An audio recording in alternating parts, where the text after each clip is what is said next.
അങ്ങനെ ഇന്നത്തെ ഓട്ടോ കഴിഞ്ഞ് റൂമിൽ വന്ന് ഫോണിൽ കളിച്ച് കിടക്കുമ്പോഴാണ് ഈ 2 മെസ്സേജ് നമ്മൾ കാണുന്നത്. ഹലോ, അസ്സലാമലൈക്കും. പിന്നെ ഇന്നൊരു നല്ലൊരു ദിവസമായതുകൊണ്ട് നമ്മളുടെ പ്രിയ സുഹൃത്തും വൈകാട്ടിയും പിന്നെ അർസലിന്ന് ഒരു ബിരിയാണി വെക്കണമെന്ന് ആഗ്രഹം പ്രകടിപ്പിച്ചിട്ടുണ്ട്.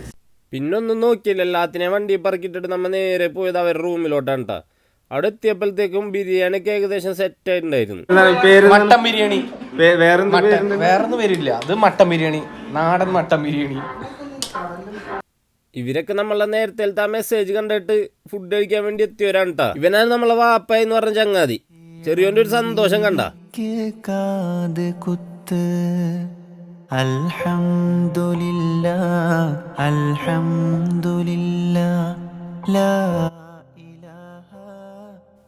അപ്പൊ ഇതേപോലെ ഫുഡൊക്കെ ഉണ്ടാക്കി എല്ലാവരും ഒന്നിച്ചിരുന്ന് കഴിക്കാന്നുള്ള പ്രത്യേക ഒരു സുഖമുള്ള ഒരു കാര്യമാണ്. അങ്ങനെ ഫുഡ് അടിയും കാര്യങ്ങളൊക്കെ കഴിഞ്ഞ് കുറച്ചേരം ഒരു സിനിമയൊക്കെ കണ്ടിരുന്ന് എല്ലാവരും പിരിഞ്ഞിട്ടാ.